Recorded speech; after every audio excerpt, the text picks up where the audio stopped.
감사합니다. 우리 한소망교회 가족 여러분, 1년 동안 잘 지내셨죠? 올해 이렇게 다시 오게 됐는데 작년도에 제가 잘했나 봅니다. 그러니 이렇게 또 다시 오게 됐죠. 오늘 또 하나님께서 이 밤 저에게도 여러분에게도 귀한 은혜로 함께 주실 줄로 믿습니다. 여러분, 이 창세기 49장 말씀은 야곱이 죽기 전에 자기 아들 12를 불러가지고 유언하는 내용입니다. 여러분들 혹시 할아버지, 할머니, 어머니, 아버지 돌아가시면서 여러분에게 유언한, 또 여러분들이 유언을 받아본 경험이 있습니까? 있으면 있다, 없으면 없다. 여러분들 유언을 받아본 경험이 있습니까? 보통 없죠. 유언을 받으려면 집안에 땅이나 빌딩이 있어야 돼. 보통은 유언 같은 게 별로 없더라고요. 우리 어머니, 아버지도 그냥 돌아가시더라고요. 그런데 여러분, 우리 시대에 부모님들이 돌아가시면서 우리에게 하는 유언과 오늘 이 야곱이 12 아들들에게 하는 유언은 그 성격이 좀 다릅니다. 우리 부모님들이 우리에게 하는 유언은 뭐 그대로 성취되어질 수도 있고 안 될 수도 있지만은, 야곱이 지금 하고 있는 이 유언은 하나님의 뜻과 하나님의 계시를 유언이라고 하는 수단을 통해서 자식들에게 선포하는 겁니다. 이 자식들과 이 자식들의 후대의 운명이 되어버리는 너무나도 중요한 순간입니다. 그래서 여러분들이 49장 말씀을 쭉 읽어보시면 제일 대표적인 것으로 너는 담장 너머로 뻗은 나무, 여러분들 우리가 노래를 만들어 함께 부르고 있죠.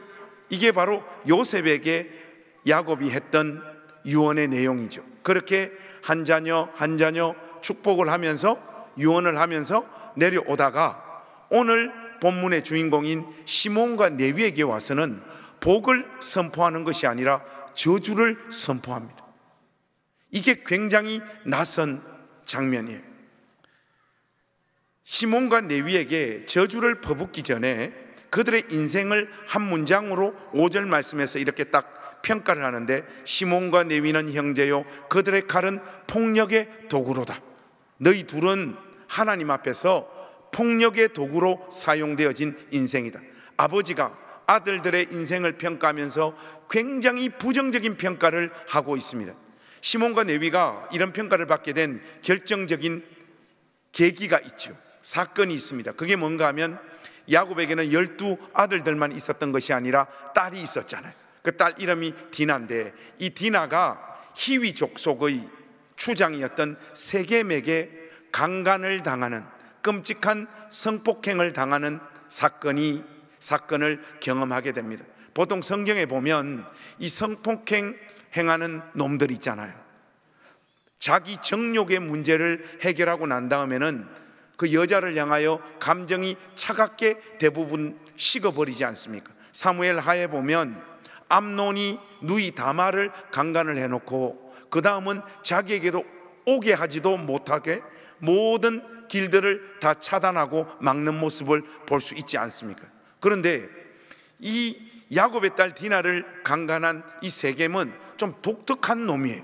왜냐하니까 성폭행을 하고 난 다음에도 여전히 디나를 사랑하고 연모합니다. 그래서 그의 아버지 하몰에게, 아버지, 제가 저 야곱의 딸 디나와 결혼 좀 할 수 있도록 저 집안에 청을 넣어 주십시오, 그렇게 이야기를 합니다. 그래서 이 하몰이 가서 우리 아들과 당신 딸 사이에 뭐 이런 일이 있었던 것 같은데 이참에 두 사람을 결혼시키는 것이 좋겠다라고 이야기를 합니다. 하니까 이 야곱이 딸이 강간을 당했는데 얼마나 큰 충격을 받겠습니까? 그리고 또 그 상황을 보니까 야곱의 12 아들들은 바깥에 나가서 일을 하고 있었던 상황이었습니다. 분노가 들끓었지만 야곱은 그 감정들을 사귀고 12 아들들이 일을 마치고 돌아올 때까지 기다립니다.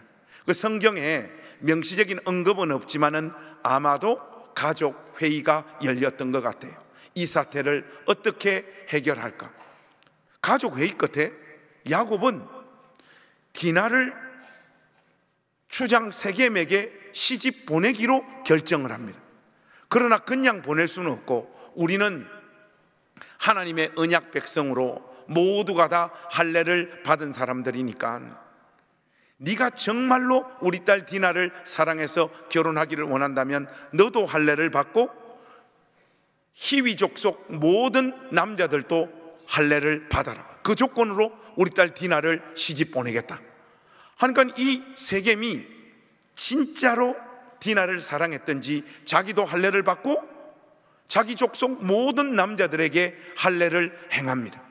그리고 할례를 받은 지 3일째 되던 날 어떤 일이 벌어지는가 하니까 오늘 본문의 주인공인 시몬과 레위가 자기 여동생의 성폭행을 가한 이 복수를 감행하기 위하여 칼을 들고 이 히위 족속 안으로 들어가서 이 부족 전체를 도륙하는 끔찍한 살상이 일어납니다. 이 사건을 하나님은 이방인들을 하나님의 이름으로 처단한 승리의 사건으로 규정하지 않으시고 어찌되었던 이방 족속들이 그 과정과 그 절차에 어떤 일이 있었던 하나님의 언약 백성으로 편입되려고 했던 그 꿈을, 그 시도를 좌절한 시몬과 레위의 인생을 너희 둘은 나 앞에서 폭력의 도구로 사용되어진 인생이라고 굉장히 부정적인 평가를 하고 있는 거예요. 여러분, 제가 이 정도 이렇게 이야기를 하니까 우리 교회 한 청년이 저보고 그래요. 목사님, 성경이 굉장히 읽어보면 다이나믹하고 흥미진진한 이야기가 많은데 그 내용은 조금 과장이 많이 섞인 것 같아요. 그렇게 이야기를 하더라고요. 어떤 부분이 과장인 것 같냐? 목사님, 상식적으로 한번 생각을 해보십시오. 시몬, 레위 두 사람이 어떻게 한 부족 전체와 싸워서 그들을 이길 수 있으며 그들을 다 죽일 수 있습니까? 이 질문을 하더라고요. 근데 얘가 왜 이런 질문을 할까요? 남자 몸의 메커니즘을 몰라서 그래요.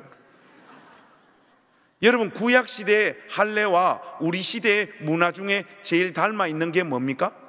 포경수술이잖아요.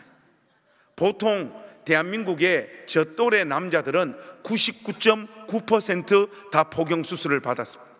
보통은 어머니들께서 아이들 어렸을 때 병원 데리고 가서 이 수술을 다 해주죠. 근데 우리 어머니, 아버지 알코올 중독, 노름 중독, 폭력 중독, 돈도 안 버시니 가정 생계를 꾸리고 사신다고 막내였던 저에게 이 수술을 해줘야 되는지도 모르고 사셨던 것 같아요. 그리고 저도 뭐 이런 수술을 받아야 되는지도 모르고 그냥 세월이 흘렀고, 신학대학에 입학을 해가지고 새벽 기도하고 운동장에서 축구하고 난 다음에 공동 샤워실에서 샤워를 하는데 저의 몸만 이상한 거예요. 여기 또 우리 너무 자세하게 이렇게 상상하거나 그러시면 안 됩니다. 하니까 그 신학대학 선배님들하고 동기들이 네 아직까지 수술을 안 받았어, 뭐 했냐, 지금이라도 빨리 수술 받으라는 거, 이거 다 해야 되는 거냐고. 제가 참 무지했던 애였던 것 같아요. 하니까 있는 돈 없는 돈 다 끌고서 그 대전 침례신학대학 앞에 있는 유성 의원에 가서 원장님, 제가 어떻게 하다 보니까 아직까지 이 포경수술을 못 받았는데 지금 받아도 되냐 하니까 지금 받아도 된다는 거예요. 근데 여러분, 그 시절만 하더라도 신학생들은 다 배고프고 가난했던 시절이라 병원비가 좀 모자랐어요. 원장님, 병원비가 좀 모자라는데 어떻게 좀 안 되겠습니까 하니까 병원비는 이 디스카운트 하는 게 없다라는 거예요. 아유, 원장님, 그래도 제가 꼭 받아야 된다고 형님들이 강조를 많이 해가지고 오늘 좀 받아야 되는데 어떻게 안 되겠냐 하니까 에이, 병원비는 깎아주는 게 없다. 제가요 3번 4번 부탁을 했는데 그 원장이 안 된다 하더라고요. 그 나쁜 새끼였어요. 원장님, 좀 어떻게 방법이 없겠습니까 하니까 하도 불쌍하게 매달리니까 그 원장님이 그러면 여기 신학대학에서 왔다 하니까 신분이 전도사님이시겠네 그러시더. 예, 신학생입니다 하니까 그러면 전사님하고 똑같이 수술 안 받은 사람 전사님 포함해서 한 7명 정도 단체로 오면 1인당 40% 디스카운트 하겠다는 거예요. 여러분, 제가 그때부터 전도에 나섰습니다. 내 신학교 동기들이 150명인데 기숙사에 사는 애들이 한 80명 정도 됐어요. 네 수술 받았나 다 확인하니까 의외로 안 받은 애들이 꽤 있더라고요. 그래서 6명 찾아서 우리 7명이 그날 단체로 포경수술을 받았어요. 얼마나 고통스럽습니까? 다리를 절면서 그 침례신학대학 기숙사 올라가던 날들이 지금도 기억에 생생해요. 그런데 여러분, 목사 후보생들이 모여있는 신학대학 기숙사는 여러분들이 생각하는 것만큼 사랑과 은혜가 넘치는 곳이 아니에요. 앞으로 목회 현장에 나아가서 우리 주님께서 피로 값주고 사신 교회를 목양하고 세워야 되는 직을 맡아야 되기 때문에 신학대학 분위기는요, 생각보다 군기가 엄청 빡셉니다. 한마디로 선배님들이 뭔가 오다를 하고 말하는 것은 후배들은 무조건 순종하고 따라야 되는 분위기가 역력한 곳이 우리 침례신학대학 기숙사였어요. 우리 신학대학 기숙사에 군기를 상징하는 방이 있었는데 그 방 이름이 하나님 없는 방이에요. 저도 신학대학 다닐 때 뭐 이렇게 좀 잘못해가지고 선배님들한테 찍혀가지고 하나님 없는 방에 제가 한 2번 정도 들어가 봤습니다. 들어가 보니까 하나님 없어요. 거기 나와야지 하나님이 다시 느껴집니다. 여러분, 신학대학 대충 분위기 아시겠죠? 그래서 우리 7명이 수술을 받고 다리를 절고 신학대학 기숙사 앞에 딱 도착하니까 선배님들이 이미 우리가 수술 받은 이야기를 다 듣고 남자 기숙사는 소문이 다 났어요. 너희들 7명 오늘 단체로 포경수술 받았지? 예, 그렇습니다 하니까, 그러면 이제 신학대학은 매일 아침마다 새벽 기도회를 하거든요. 너희들 7명 내일 단체로 내일 새벽 기도 시간에 특송을 하라는 거예요. 아니 여러분, 제가 어렸을 때부터 교회를 다녀서 언제 특송을 해야 되는지 대충 아는데 포경수술 기념으로 무슨 특송을 해요 여러분? 근데 여러분, 안 한다 하면 어디에 가야 됩니까? 하나님 없는 방 가야 되니까 어쩔 수 없이 우리가 곡을 하나 정해가지고 열심히 연습을 했어요. 1시간 동안. 근데 1시간 지나서 선배님이 오시더니 야야야, 그 곡 하지 말고 이 곡으로 내일 연습해서 하라고 악보를 주고 가시더라고. 그 악보를 딱 보니까 공명이 똑바로 걷고 싶어요 주님. 여러분, 제가 이 부끄러운 이야기를, 저의 이 스토리를 왜 여러분들에게 말씀을 드리는가 하니까, 포경수술 받고 나니까 제일 고통스러운 날이 언젠가 하니까 3일째 되는 날.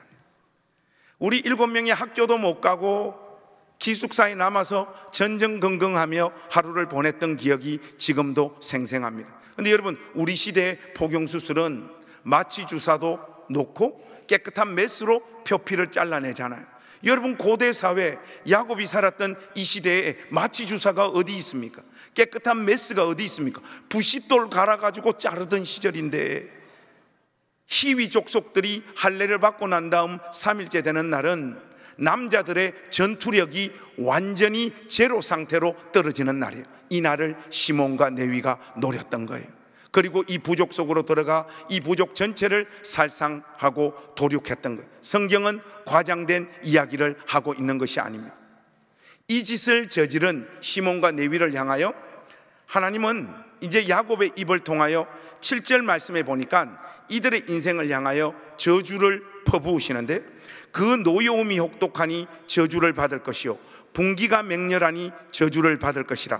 내가 그들을 야곱 중에서 나누며 이스라엘 중에서 흩으리로다. 쉽게 말해서 시몬과 레위가 이 짓을 인하여 받게 된 저주의 내용이 뭐냐? 우리 한수만 교회 가족 여러분 한번 따라서 하겠습니다. 흩어지고 나누어지고 쪼개지리라. 이게 시몬과 레위가 받게 된 저주의 내용이었어요. 우리는 성경신학적인 어떤 지식들이 체계적으로 잘 갖추어져 있지 않기 때문에 흩어지고 나누어지고 쪼개진다고 했을 때 이 내용은 뭐 그렇게 큰 벌이나 저주가 아니겠다라고 하는 느낌을 가집니다. 여러분, 그렇지가 않는 게, 하나님께서 천지창조를 끝내고 나신 다음 세상을 향하여 어떻게 축복하십니까?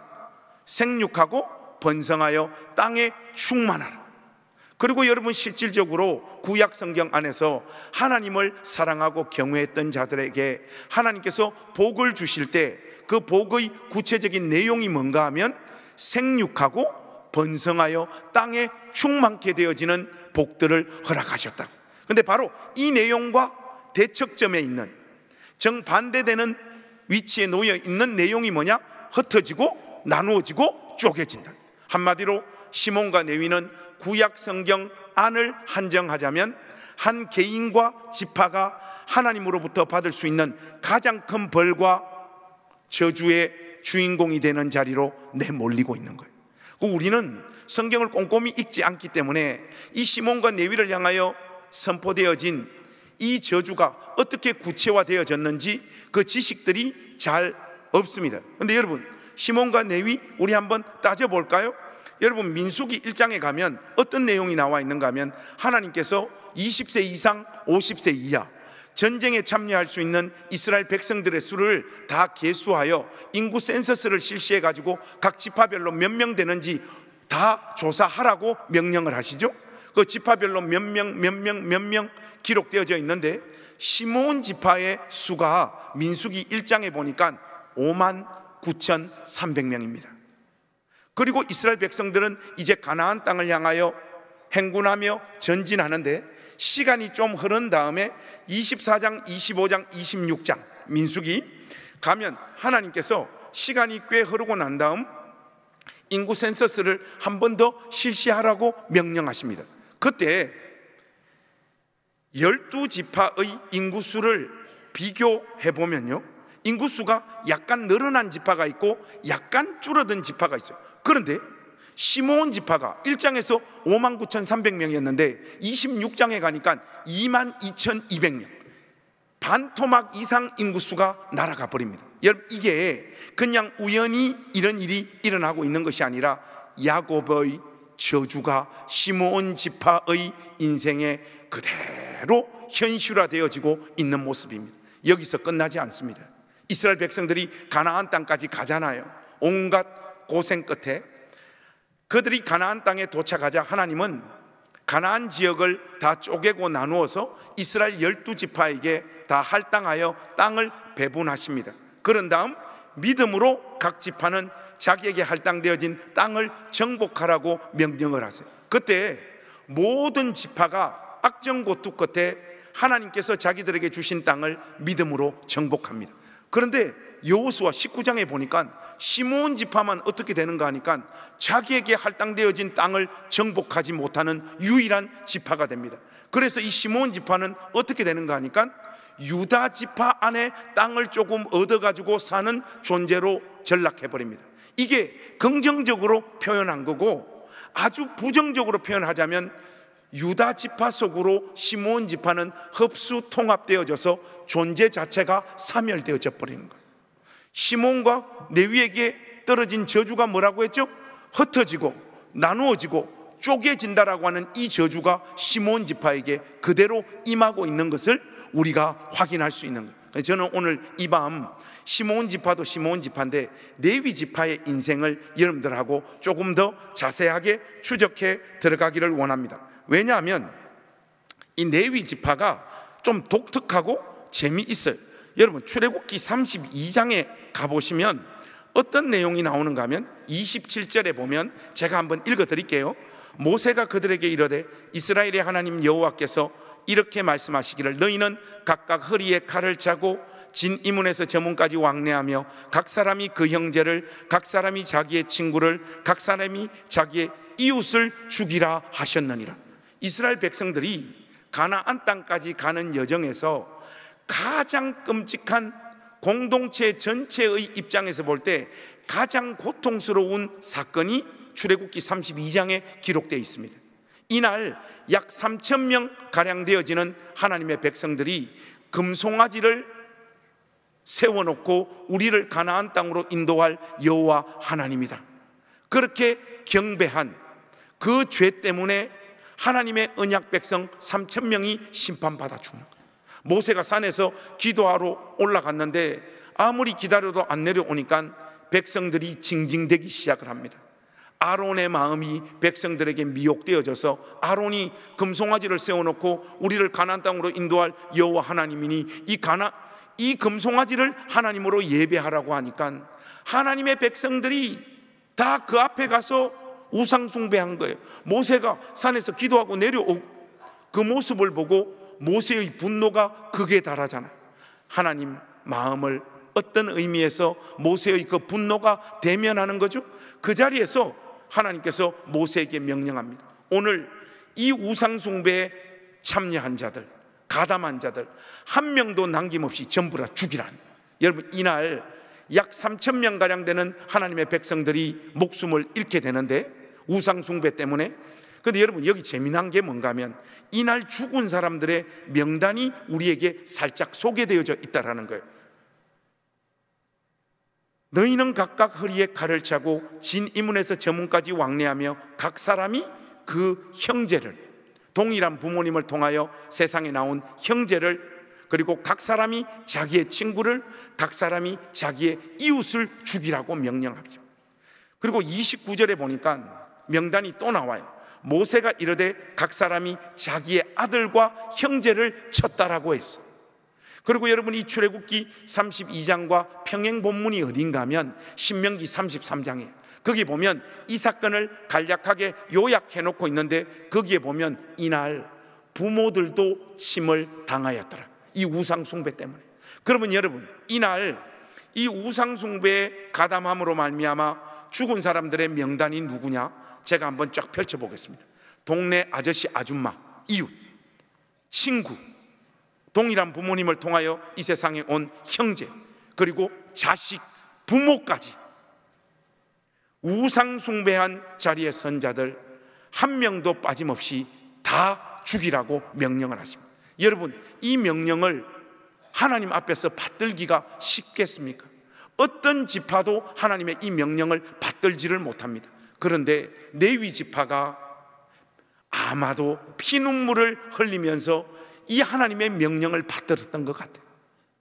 이날 조금 전에도 여러분들에게 말씀드렸다시피 약 3,000명 가량 되는 하나님의 백성들이 이 우상 숭배에 참여한 그 죄값으로 인하여 심판받아 죽는단 말이죠. 그런데 여러분, 이 레위 지파의 이 수고, 눈물을 우리가 느껴봐야 됩니다.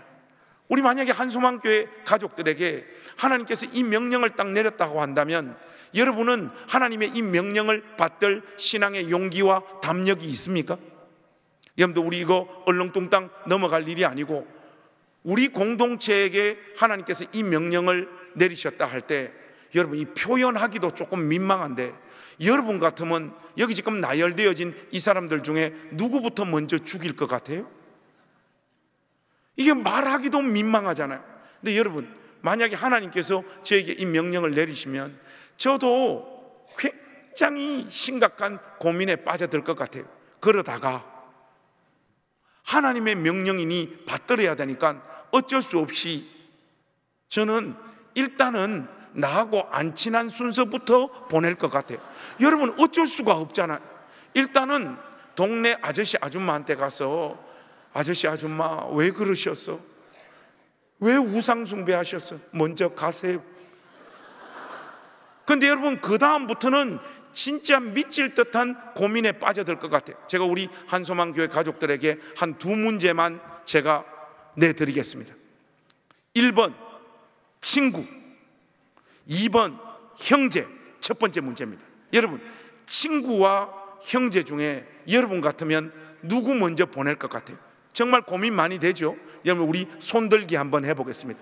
1번 친구. 목사님, 나 어쩔 수 없이 친구 먼저 보낼 것 같다. 아닙니다. 목사님, 저는 형제 먼저 보낼 것 같다. 2번. 우리 한번 손들기 해보겠습니다. 목사님, 정말 고민이 많이 되겠는데 어쩔 수 없이 저는 친구, 형제 중에는 친구 먼저 보낼 것 같습니다. 손 들어보세요. 솔직히 다들. 여러분, 꼭 이런 거 하면 얍삽하게 손을 안 드는 인간들이 나와. 여러분, 우리도 다 고통스러워요 하니까 적극적으로 자기 의견을 표현해 주시면 좋겠습니다. 목사님, 고민이 많이 되겠지만은 친구, 형제 중에 나는 친구 먼저 보낼 것 같다. 손 들어보세요. 친구. 여러분, 이런 인간들하고 친구하면 안 됩니다.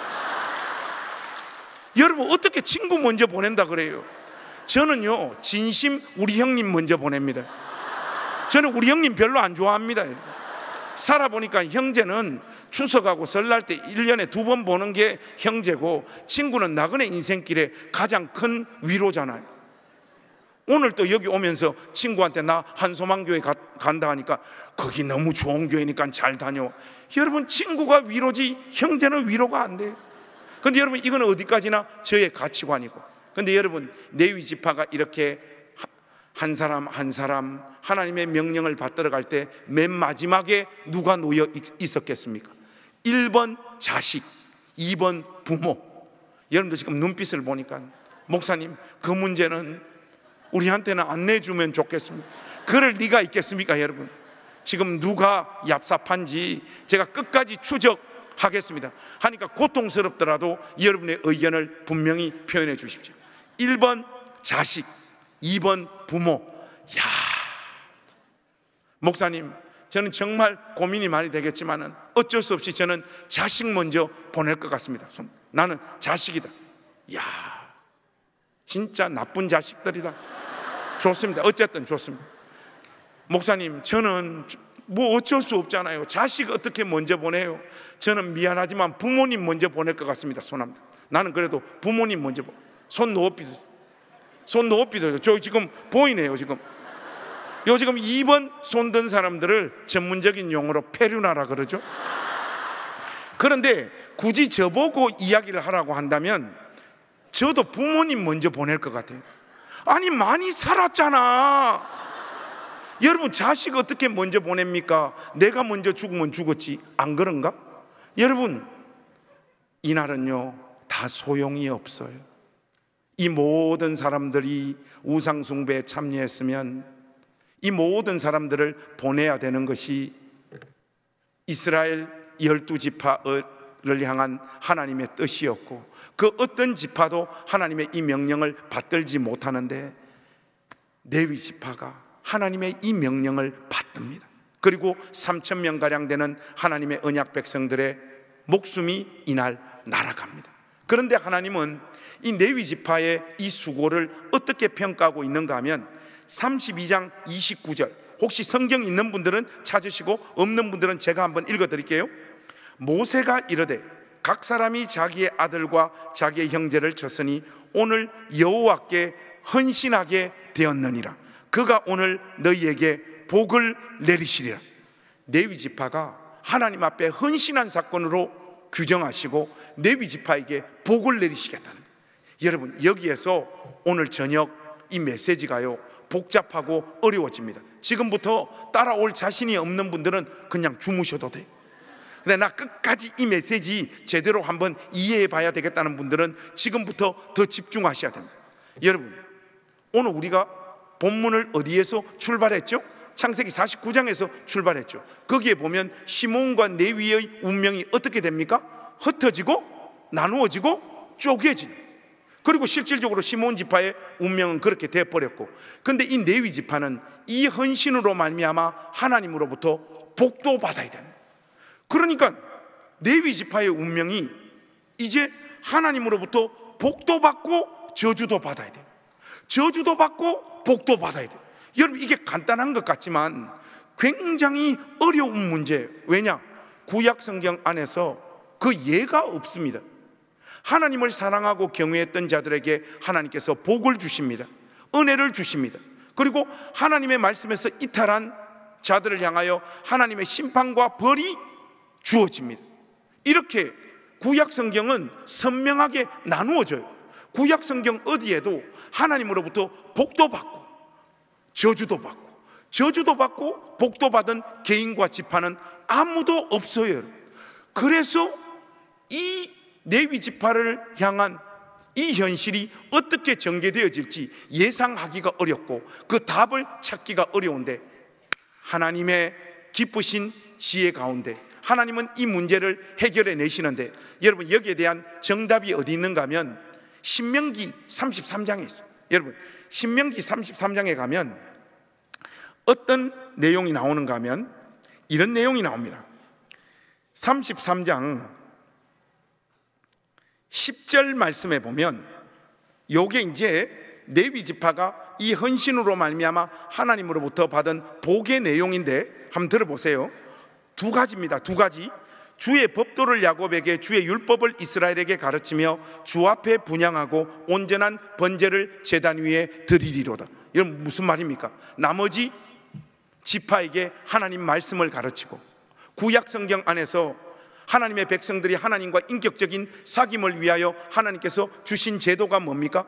우리 시대는 예수 그리스도의 이름으로 기도할 때 하나님의 은혜의 보좌 앞으로 나아가잖아요. 구약 성경에서 이 역할을 뭐로 했습니까? 짐승을 잡아 제사 드리는 것밖에 없죠. 여기 보면 다른 지파 사람들에게 하나님 말씀을 가르치고 주의 백성들이 하나님 앞으로 나아갈 수 있는 그 길을 여는 제사를 집전하는 이 역할, 이 역할이 레위 지파에게 주어지고 있는 거예요. 쉽게 말해서 이스라엘 12지파 중에 제사장 지파로서의 영광스러운 직분이 레위 지파에게 주어지고 있는데, 이게 그냥 레위 지파에게 주어진 게 아니라 레위 지파의 조금 전의 그 고통스러운 헌신 때문에 12지파 중에 핵인 제사장 지파로서의 이 영광스러운 직분을 하나님께서 레위 지파에게 수여하고 있는 거예요. 이게 레위 지파가 하나님으로부터 받게 된 복의 내용입니다. 그런데 여러분, 우리 한소망교회 가족 여러분들은 마지막까지 집요하게 물어야 될 질문이 하나 있죠. 목사님, 그거는 레위 지파가 받아야 될 복이고 레위 지파는 뭐도 받아야 돼요? 저주와 벌도 받아야 됩니다. 그러면 우리가 확인했듯이 레위 지파가 하나님 앞에서 받아야 될 저주와 벌의 구체적인 내용이 뭐라고 했죠? 흩어지고 나누어지고 쪼개지. 벌써 다 까먹었어. 다 같이 시작. 흩어지고 나누어지고 쪼개지래. 시므온 지파처럼 이 저주도 받아야 되는데 이 저주는 어디에 갔습니까? 여러분, 이 문제를 오늘 이 밤 우리가 해결을 해야 돼요. 여러분 한번 생각을 해보세요. 하나님께서 이 문제를 어떻게 해결하시는가? 저는요, 성경 읽다가 이 하나님의 깊고도 넓으신 지혜 앞에 무릎을 탁 치게 됐어요. 여러분 보세요. 나머지 11지파는요 지파 공동체로 다 모여서 살았어요. 그런데 레위 지파만이 하나님으로부터 받은 이 제사장 직분을 수행하기 위해서 나머지 11개 지파 46개 성읍으로 흩어지고 나누어지고 쪼개져서 살면서 이 제사장 직분을 수행하고 살았어요. 지금 여러분 어떤 일이 벌어지고 있는가 하면 그들이 하나님으로부터 받았던 그 제사장 직분, 그 복 속으로 그들이 또 받아야 되는 저주가 흡수되고 삼킴바 되어져 가지고 복도 복이 되고 있고 저주도 복이 되는 기가 막힌 현실이 레위 지파를 찾아오고 있는 거예요. 그러니까 능하신 하나님 손 안에서는 주님을 위해 살고 믿음으로 산 자기 백성들 삶을 능하신 하나님 손 안에서 그들의 인생에서 복도 복이 되게 하시고 그들의 눈물과 저주와 실패와 아픔도 복이 되게 하시는 분이 하나님 아버지시라는 거예요. 이게 레위 지파만의 운명이 아니라 그리스도 예수 안에서 살아가는 저와 여러분의 운명인 줄로 믿습니다.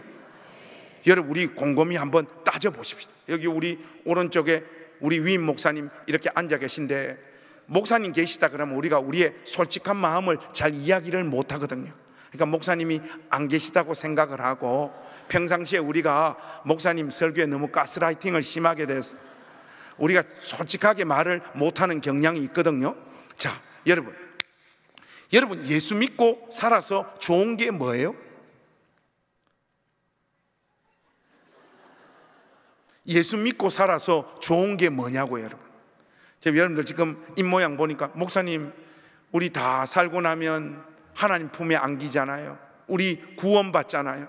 우리 믿음의 결국이 우리 영혼이 구원받는 거잖아요. 사도 베드로가 그렇게 말했잖아요. 맞아요. 우리는 죽으면 예수 믿는 사람에게는 없는, 오직 우리에게만 있는 영광된 구원이 우리에게 주어질 줄로 믿습니다.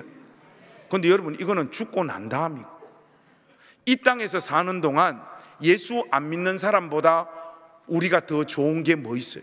예수 믿고 살아서 한번 따져봅시다. 여러분 예수 믿고 사는 우리가 예수 안 믿는 사람들보다 이 땅에서 살면서 돈 더 잘 벌어요, 못 벌어요? 아니, 크게 말하세요. 우리가 돈 더 잘 벌어요, 못 벌어요? 못 벌긴 네가 못 벌지. 여기 또 잘 버는 사람은 잘 벌어요. 근데 여러분, 이 세상은 돈이 왕노릇하는 세상이고, 이 심장에 하나님이 없는 사람은 돈하면 환장해버립니다. 그래서 돈을 벌기 위해서는 수단과 방법을 가리지를 않아요. 그러나 우리는 돈을 벌되 하나님 앞에서 살기 때문에 아무 짓이나 하고 돈을 벌지는 못하잖아요. 이런 걸 보면, 아주 객관적으로 따져보면 예수 안 믿는 사람들이 우리보다 돈을 좀 더 잘 번다라고 표현하는 것이 현실을 솔직하게 담은 이야기예요. 그러니까 예수 믿고 사는 우리는 예수 안 믿는 사람보다 이 땅에서 사는 동안 돈을 더 잘 버는 것은 아니에요.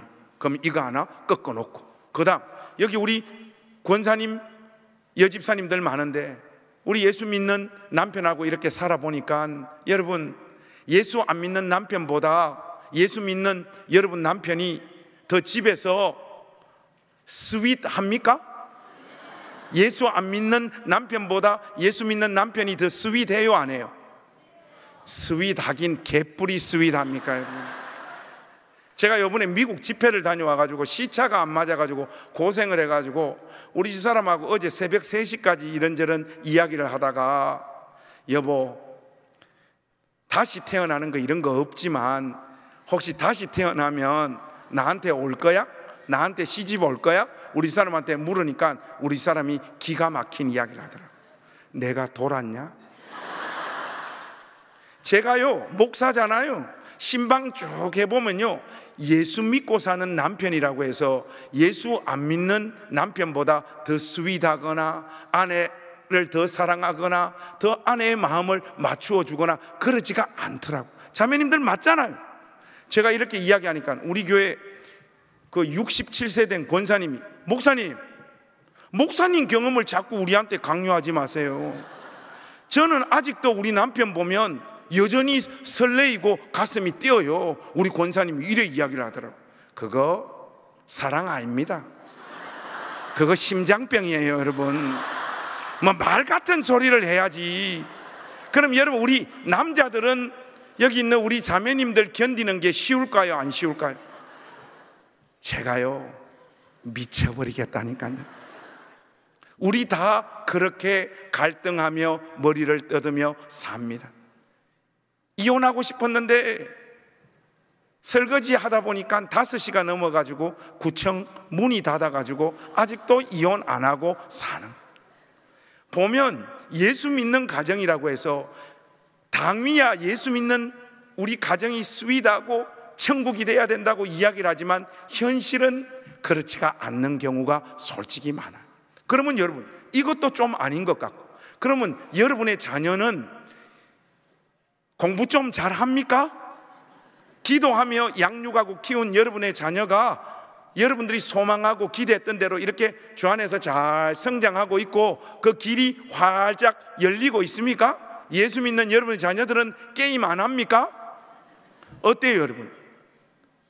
아이들 성적 때문에 참 고민을 많이 하고 우리가 하나님 앞에 기도하는데, 여러분, 애들 성적은요, 부모 성적이에요.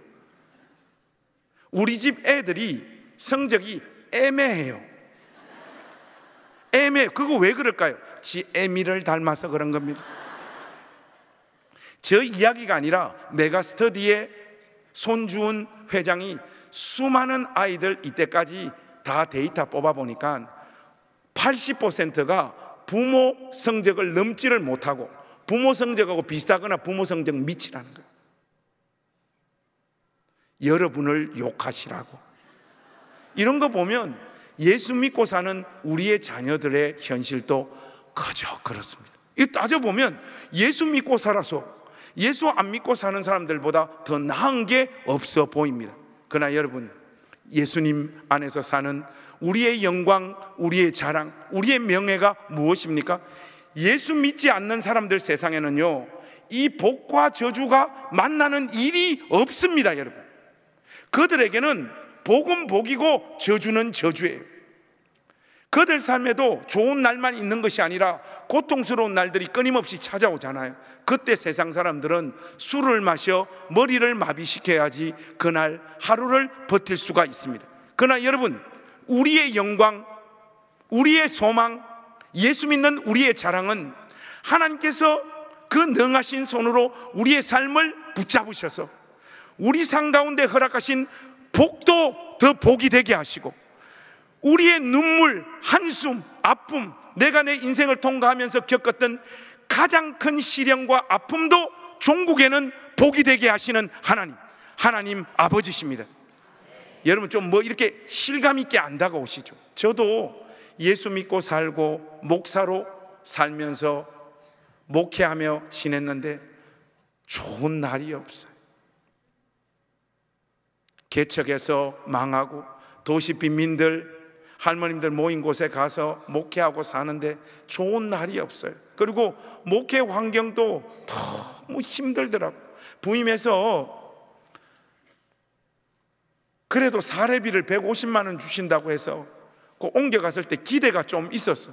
갔더니 우리 교회 성도가 할머님들 13분 계셨는데 우리 교회 한 주 헌금이 8만 원이야. 그 재정을 맡고 있는 우리 권사님이 참 저보고 따뜻하게 말을 하시긴 해요. 목사님 마음대로 쓰시라. 8432. 여러분, 그 돈 갖고 어떻게 살아요? 그리고 주일 설교만 하면 할머님들 주무시지 감당을 할 수가 없어요. 근데 그런 것보다 제일 힘들었던 게 뭔가 하면 지하 사택에서 사는데 여름에 장마가 오니까 지하 사택이 다 침수가 돼버린 거예요. 지하 사택이 무릎까지 물이 다 잠겨가지고 세간살이, 옷, 책 다 엉망이 되는 거예요. 그러니까 이제 자꾸 그렇게 경험을 하다 보니까, 여러분, 하나님은 주로 비를 낮에 내리십니까? 아니면 밤늦게 내리십니까? 우리 스타일 아니더라고. 새벽에 막 비가 억수같이 쏟아지는데 이제 지하 사택이 막 이렇게 잠기려고 하는 거예요. 잠기려고 하니까 우리 집사람하고 딸내미는 그냥 졸립다고 자고, 그때 우리 아들 지호가 6학년이었는데 그래도 우리가 남자니까 다라이 옆에 딱 갖다 대고 현관 바닥에서 샘솟아 올라오는 물을 막아야지 사택이 침수가 안 되는 거예요. 그러니까 쓰레받기 가지고 다라이에 물 계속 퍼담아 가지고 계속 화장실로 갖다 버려야 돼요. 실시간으로. 조금만 늦으면 사택이 물에 잠기니까 새벽 1시, 2시 되니까 우리 아들 그때 6학년이었는데 아빠, 나는 내일 학교 가야 되는데 좀 그만하면 안 될까? 이 새끼, 아빠는 좀 이따가 새벽 기도해야 돼. 계속해. 우리 둘이 해가 뜰 때까지 그 다라이에 물 퍼담아 가지고 화장실 갖다 버리고, 여름만 되면 그래. 그렇게 여름 장마가 지나고 나면 우리 지하 사택은 곰팡이로 다 도배가 돼가지고, 우리 집사람 새벽 기도 끝나고 제일 먼저 하는 일이 걸레 6개, 7개 빨아가지고 방부터 그 작은 현관 곰팡이 닦아내면서 하루를 사는 거예요. 그리고 지하 사택이 계단 17칸 미치니까 너무 깊다 보니까 화장실을 설치할 수가 없어요. 여러분, 화장실을. 우리 집은 화장실이 없었어요. 화장실 가려면 계단 17칸 올라가서 교회 문 열고 바깥으로 나가면 동네 입구에 공동 화장실이 있어요. 거기까지 일 보러 가야 돼요. 여러분, 그게 얼마나 고통스러운지 아세요? 딱 신호가 왔을 때 바로 해결을 해야지 이 생리적인 작용이, 그 바깥에까지 여러분 일 보러 가는 게 진짜 어려워요. 특히 겨울에는. 그러니까 이것 때문에 저는 너무 고통스럽더라고요. 새벽 기도 끝나고 그 계단을 털레 내려오는데 교회 용어로 하자면 영감이 하나 딱 떠오르더라고. 아, 요강! 내가 이걸 왜 몰랐나? 우리 그 아들 책상 밑에 보니까 쓰레기통이 이렇게 큰 게 하나 있더라고. 우리 가족들 다 모여라. 아빠가 이제 화장실 문제 해결했다. 오늘부터 우리 가족은 요강을 쓴다 하니까, 요강이 뭐야 아빠? 요강이, 아빠 설명해 줄게. 이 통에 우리 네 가족이 이제 일을 볼 텐데 이 요강을 사용하는데 규칙이 있다. 좀 따라도 하니까, 아빠 그냥 일 보면 되지 무슨 규칙이야. 첫 번째 규칙, 노똥 온리 오줌. 큰 거는 바깥에 나가서 해결해라. 여기 우리 네 가족이 오줌만 싸자. 이게 첫 번째 규칙이고, 두 번째 규칙은 뭔가 하면, 우리 네 가족이 여기 오줌을 싸면 이 오줌이 차 올라올 거 아니에요? 오면 요 정도 오면 제발 멈춰라. 제발 끝까지 좀 사지 마라. 왜냐하니까 새벽 기도 끝나고 제가 이걸 화장실에 갖다 버리는 당번인데, 그래도 가장이 그거 해야 되잖아요. 이 끝까지 사놓으니까 이거 들고 계단 올라가니까 출렁출렁 손에 오줌이 줄줄줄줄 흘러. 제발 요 끝까지 사지 마라고 하는데, 여러분 그거 한번 바깥에 나가서 사는 게 만만치가 않아요. 항상 오줌이 그 끝까지 차 있어요. 가도 끝이 없는 거예요. 그리고 우리 애들이 그 우리 도시 빈민들 모여 사는 그 동네에 초등학교 거기에 다녔어요. 우리 동네 애들이 다 거기 다녀. 그러니까 5학년 하나급, 6학년 하나급, 조금 있으면 이제 폐교 직전인데 그 학교 다니는 거예요. 한 번은 교장 선생님한테 전화가 왔어요. 그 마을에 아담한 작은 교회가 우리 교회밖에 없었으니까 교장 선생님이 전화 와서, 목사님, 아들이 글을 아주 잘 씁니다. 우리 아들이요? 이번에 학교 대표로 고양시 어린이 대회 글쓰기 대회 나가서 1등 했어요. 우리 아들이요? 우리 아들이 글 좀 쓰는가 보네요. 근데 여러분, 그 삶이 그 고통스러운 날들이 끊임없이 펼쳐지는데, 우리 아들 뭐가 학교에서 글 좀 쓴다는 게 뭐가 그렇게 위로가 됐겠어요? 그리고 한 2달 있었나? 우리 아들이 학교 갔다 오더니, 아빠, 엄마 빨리 말해. 뭐야? 아빠, 나 있잖아, 고양시 어린이 대표로 경기도대회 어린이 글쓰기 대회 나가게 돼서 그런 대회도 있냐? 하니까 그런 대회가 있대. 그래서 각 시군의 애들 2명씩 1등, 2등 했던 애들이 도대회 글쓰기 대회 나간다는 거예요. 근데 여러분, 아버지는 애들한테 꿈과 비전도 심어줘야 되지만 현실도 가르쳐줘야 되거든. 야 김지호, 잘 들어. 네 지난번에 학교에서 뭐 글쓰기 대회에서 고양시에서 1등 한 거 네가 진짜 글 잘 써가지고 상 받았다 생각하나? 그러니까 아빠 내가 잘 썼으니까 상 주지. 그게 아니야 임마. 초등학교 상은 불쌍한 학교에 그냥 하나 준다. 네가 이 학교 그냥 다니니까 그 주최 측에서 그래 저기 노답 학교 저기 상을 하나 주자 해서 네가 그 학교에서 그냥 잘 쓴 거지 고양시에서 1등 한 게 아니라고. 근데 이 경기도대회는 임마 시군에 글 잘 쓰는 애들 대치동 학원 가 있어 논술훈련 집중적으로 받은 애들, 교수님 아들 딸들, 선생님 아들 딸들, 초등학교 때도 보통 보면 공부 잘하는 애들이 글을 잘 쓰잖아. 그런 애들 막 집중적으로 몇 달 캠프하고 훈련 받아가지고 다 나오는. 근데 너희 학교에 김지호 네가 거기 나가서 걔들하고 게임이 되냐? 지호야 꿈을 깨.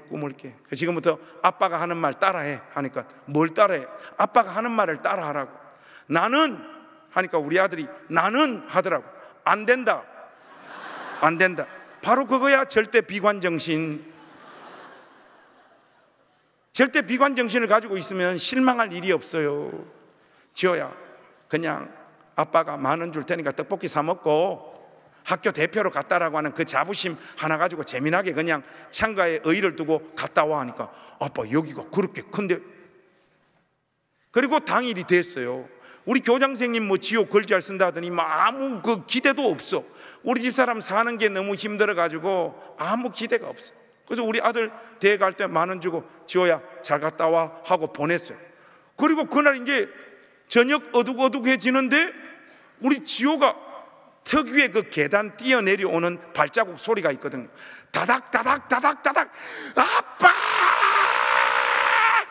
하고 이거 상을 펼쳤는데 대상이에요 여러분. 경기도대에서 놀래가지고 야 김지호 너 도대체 나가서 무슨 글을 썼어? 아빠 나 아빠가 가르쳐주는 대로 시험장 들어갈 때 나는 안 된다. 하고 딱 들어가서 앉아 있는데 심사위원 선생님이 심사 기준을 말씀하시는데 초등학교 어린이 글쓰기는 띄워쓰기, 맞춤법, 논리 뭐 이런 것보다 글 내용이 얼마나 감동적인 내용으로 구성되어지느냐, 거기에 초점을 맞추어서 시상하겠다 할 때 아빠 나도 모르게 무슨 글을 써야 될지 영감이 하나 떠오르더라고. 또 목사 아들이야. 영감이 떠오르더라고. 김지호 다 좋은데 네 글 제목이 뭐야 하니까 홍수와 요강이지. 이야, 우리 지호가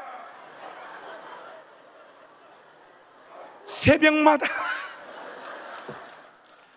그 여름에 장마 올 때마다 매주 그거 매년 겪으니까 아빠 왜 우리 집은 매년 노아의 홍수가 와요? 그 일부터 써내려가서 한 번은 제가 요강 버리기 귀찮아 나가지고 우리 지호를 시켰거든요. 하니까 우리 지호가 착해요. 순종하고 그 요강 버리고 가다가 계단에서 엎어져 버린 거예요.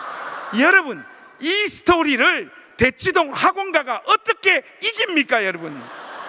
제가요 우리 지호 입에서 홍수와 요강할 때 눈물이 왈칵 쏟아지더라고요. 하나님은 내 삶의 결론, 아무리 열심히 살아도 안 되고 몸부림쳐도 안 되고 기도해도 현실이 변화되어지지 않는 내 삶, 내 목회의 현실, 그걸 종합해 놓은 결론이 홍수와 요강이잖아요. 눈물이요, 실패요, 좌절이요, 마치 벌받는 듯한 현실을 끊임없이 통과하는 그 초라한 내 삶, 능하신 하나님 손 안에서는 얼마든지 복이 될 수 있구나. 하나님은 내 삶과 인생을 붙잡아 이 역사를 만들어낼 수 있구나. 제가 그때 그거 깨달으면서요 하나님 앞에 약속했어요. 하나님, 저 영광스러운 현실들이 기다리고 있지 않더라도 이 목회 여정 신실하게 하나님 앞에서 걸어가겠습니다. 그러나 큰 교회에서 불러주면 가겠습니다 아버지. 근데 안 불러주더라고. 안 불러줘. 그래도 하나님 앞에 약속해서 이 길을 걸어왔죠. 요즘 전 이제 작년도보다 얼굴이 벌써 많이 하얘졌죠. 요즘 잘 나갑니다 제가. 네, 여러분, 제가 이렇게 낯빛을 보면 나이가 몇 살 정도 돼 보여요? 단도직입적으로 묻겠습니다. 위임 목사님이 많아 보입니까? 제가 많아 보입니까? 1번 위임 목사님이 많다. 2번 목사님이 10살은 더 많으신 것 같다. 여러분, 눈치를 장착하셔야 됩니다. 위임 목사님이 더 많으신 것 같다. 손 한번 들어보세요. 여러분은 거룩한 빛 광성교회로 가셔야 돼. 이제 이 교회에서 신앙생활하기 어려워졌어요. 목사님이 10살이 많은 것 같습니다. 손 들고. 할렐루야. 여러분, 제가 목사님 1년 후배잖아요.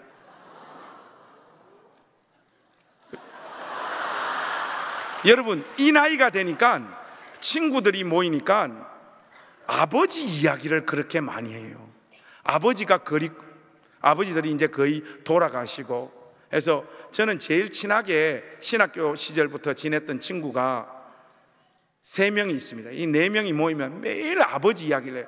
그 한 명이 강남중앙침례교회 최병락 목사예요. 여기 감사특방 강사로 왔다는데, 우리 최 목사는 우리 침례신학대학 역사상 미국에 유학 가서 최고 성공한 목사가 되고, 우리 강남중앙침례교회 지금 담임 목사로 와서 지금도 참 목회 잘하고. 근데 이 집안은 형제들이 다 잘 됐어요. 근데 최 목사가 아버지 대해서 이야기하는 거예요. 우리 아버지 농부셨는데 정말 성실하고 아버지 성품 참 좋고, 보면 우리 형제들이 이렇게 잘 된 것은 아버지로부터 물려받은 그 성품, 살아가는 방식들, 인생을 어떻게 살아야 되는지 아버지한테 배운 것이 우리 형제들이 이렇게 다 복받고 잘 사는 결정적인 이유가 된 것 같다 하면서 아버지에 대해서 이렇게 막 그리워하고 아버지를 노래하더라고.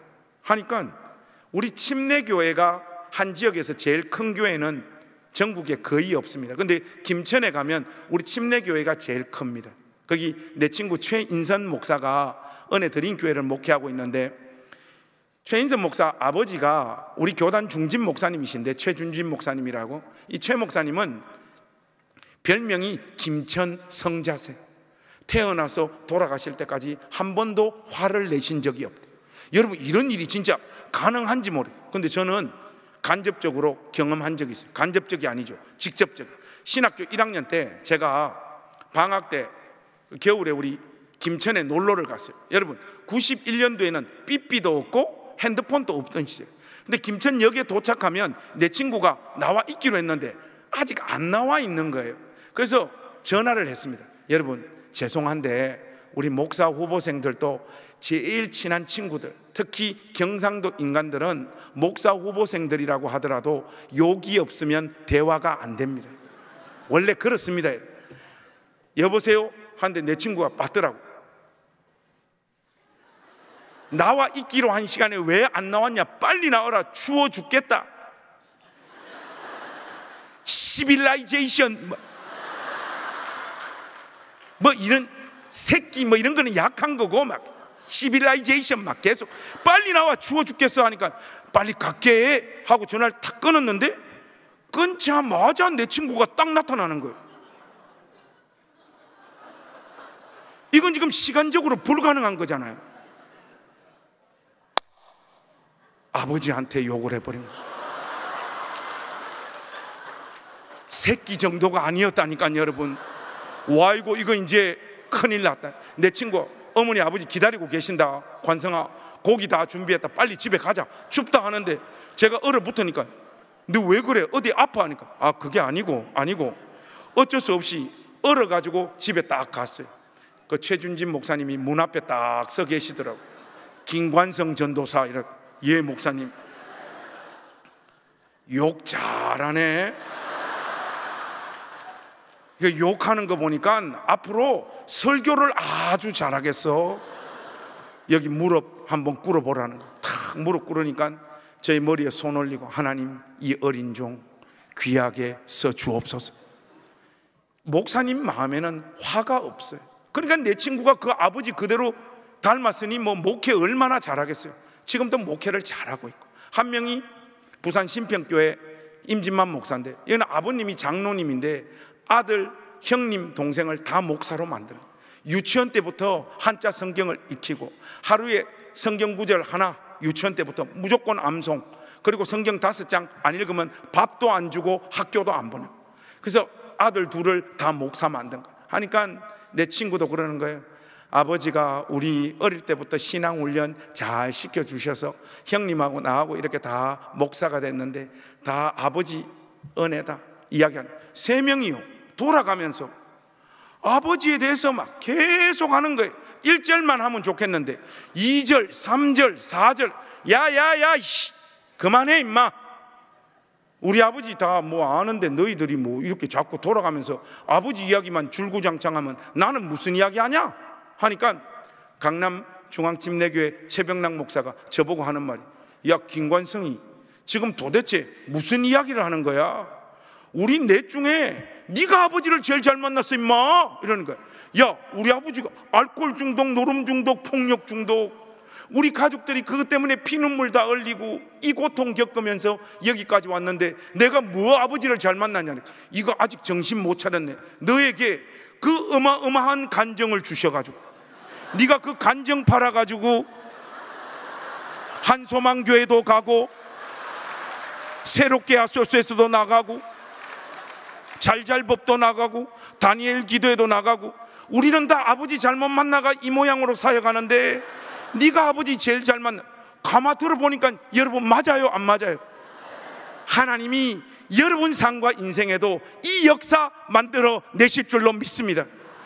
아팠고 괴로웠고 서러웠고 그래서 주 앞에 엎드려 기도했음에도 불구하고 달라지지 않는 현실 때문에 내가 예수님을 잘못 믿고 있나? 내가 지금 잘못 걸어가나는 이런 고민에서부터 현실을 또 껴안고 살아야 되는 그 아픔까지 우리 한소망교회 권속들의 삶에도 얼마나 많은 눈물과 고통이 있겠습니까?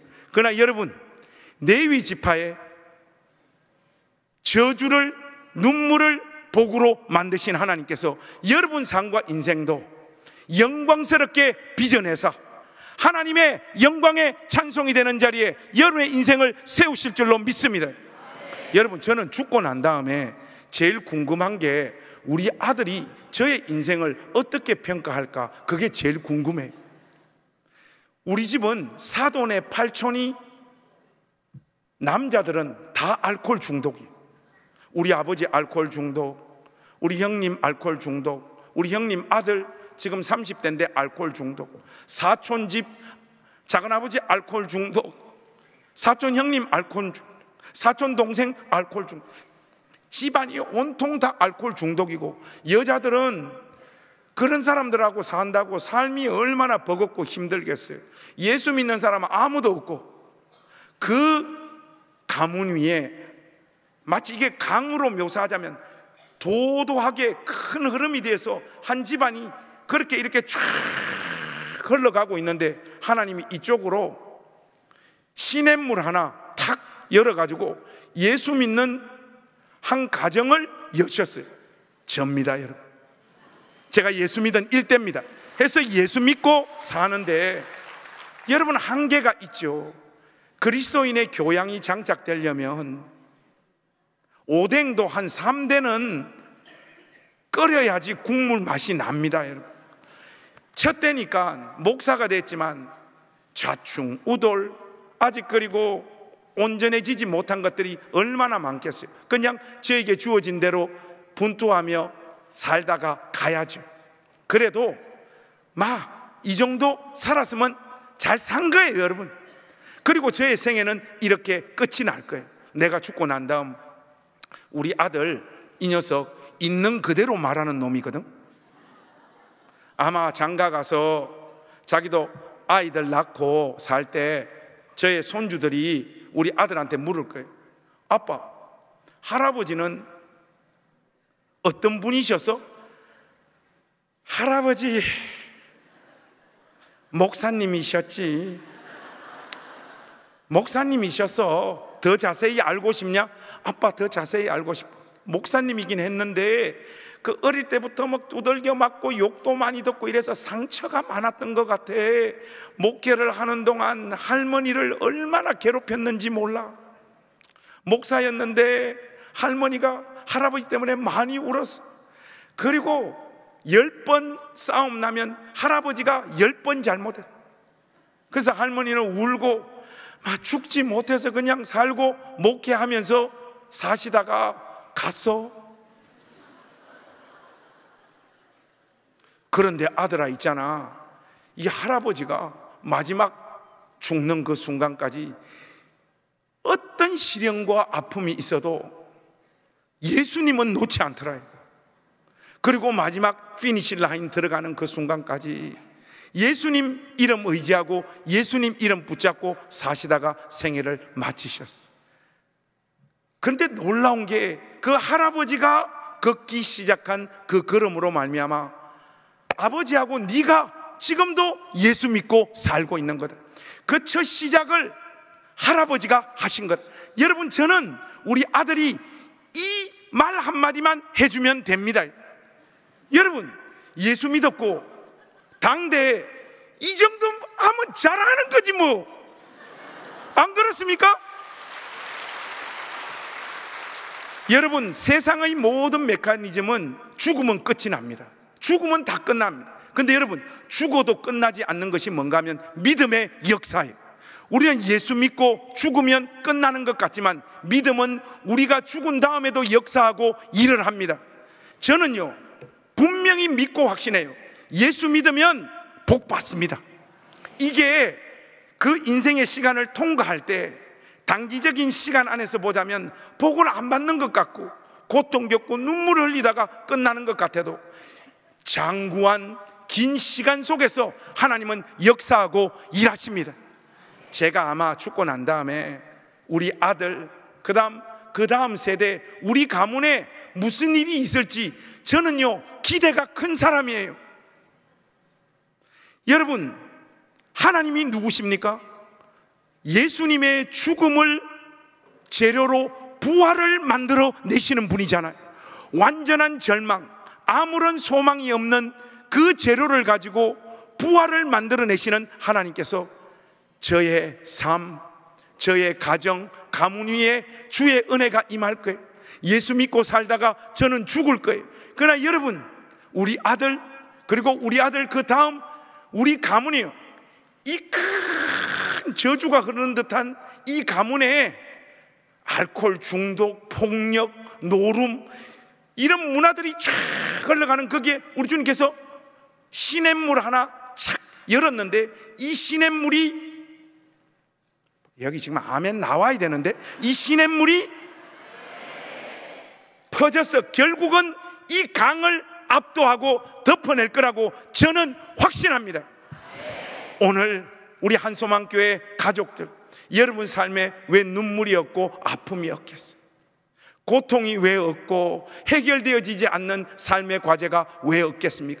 그러나 여러분 소망을 가지십시오. 레위 지파의 저주를 복으로 바꾸신 하나님께서 우리의 눈물도 복으로 바꾸실 줄로 믿습니다. 그러므로 사나 죽으나 주 안에서 사십시오. 주 안에서 걸어가십시오. 주 안에서 죽으십시오.